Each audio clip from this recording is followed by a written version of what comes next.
नमस्ते मित्रों। आज मैं आपसे बात करने जा रही हूँ एक ऐसे विषय पर जो न केवल हमें जीना सिखाती है बल्कि जीने का उद्देश्य भी बताती है। जी हाँ, आज मैं बात करने जा रही हूँ एक ऐसे विषय जिसका नाम है श्रीमद् भगवद गीता। आपको तो पता ही होगा, ये ग्रंथ एक बहुत ही बड़ा उपदेश देता है समाज के लिए, मानवता के लिए, परम कर्म के लिए कि क्या वास्तव में जो हम कर रहे हैं वो ईश्वर को प्राप्त होगा। क्या ये जो शरीर हमें भगवान ने जो दी है, क्या वो वास्तव में हम कर्म के लिए कर रहे हैं या फिर इसका उपयोग हम कहीं और कर रहे हैं। हमारे भगवत गीता में इसका स्पष्ट रूप किया गया है, कर्मणि वाधिकारस्ते माँ फलेषु कदाचन।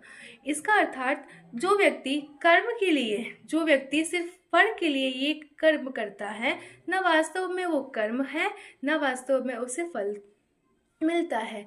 कहते हैं ना कि जो काम करो निस्वार्थ भाव से, बिना इच्छा से करो है। भगवत गीता हमें यही उपदेश देती है कि जो कार्य हम अगर सिद्ध करना चाहते हैं, जो कार्य अपने मंजिल तक पहुंचना चाहते हैं और जो कार्य हमें समाज के साथ, हमारे व्यक्तित्व रूप के साथ, हमसे हमारे चरित्र के साथ जुड़ी हो, हमारे परम सुख और दुख दोनों के साथ जुड़ी हो, वास्तव में वही कर्म है। वरना बाकी सब तो फल के लिए लोग इच्छा से कर्म करते हैं। क्या आप जानते हैं, आज के पीढ़ियों में एक बहुत ही बड़ा और एक बहुत ही छोटा सा संदेश ही भगवद गीता देती है कि जो भी कार्य करो निस्वार्थ भाव से करो, क्योंकि समाज के लिए करना और अपने लिए करना बहुत ही अलग अंतर है। समाज के लिए करना मतलब नेतृत्व का काम होता है और अपने लिए करना मतलब स्वार्थ का भाव होता है। तो भगवत गीता न केवल हमें स्वार्थ के लिए जीना सिखाती है बल्कि निस्वार्थ भाव के लिए, अच्छे कर्म के लिए कर्म करते रहो, फल की अपेक्षा ना करो। बस यही हमें भगवत गीता सिखाती है। चलिए जानते हैं और कुछ बातें जो भगवत गीता ने स्पष्ट की गई है। भारतीय दर्शन की आलोकंपित कही जाने वाली श्रीमद् भगवद गीता न केवल एक धार्मिक ग्रंथ है अपितु मानव जीवन के संग्रह प्रबंध का अनुभव ग्रंथ भी है। मतलब ऐसा कहा गया है कि जो भगवत गीता है न वास्तव में वो एक ग्रंथ है बल्कि हमारे एक संस्कृत से जुड़ा हुआ एक धार्मिक ग्रंथ है। यह ग्रंथ जीवन के प्रत्येक पहलुओं, आध्यात्मिक, नैतिक, बौद्धिक और सामाजिक दृष्टिकोण से देखने और समझने की क्षमता प्रदान करती है। क्या आप जानते हैं, ये भगवत गीता न सिर्फ समाज को लेकर चलती है बल्कि हमारे बौद्धिक विकास को भी आगे बढ़ाती है। बात करें श्री कृष्ण और अर्जुन के संवाद की, तो उन दोनों में युद्ध भूमि में जब लेकर भी अहिंसा, कर्तव्य, समत्व और आत्मबोध की अमूल्य शिक्षा देता है।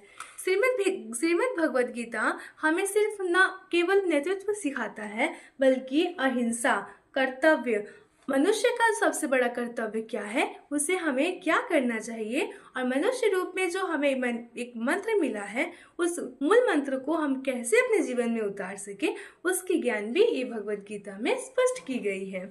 और बात करें आधुनिक युग में, जहाँ व्यक्ति ब्राह्म्य उपलब्धियों की दौड़ में आत्म संवाद और संतुलन खो चुका है, वहाँ श्रीमद् भगवद गीता का ज्ञान एक दिशा सूचक दीप के समान है।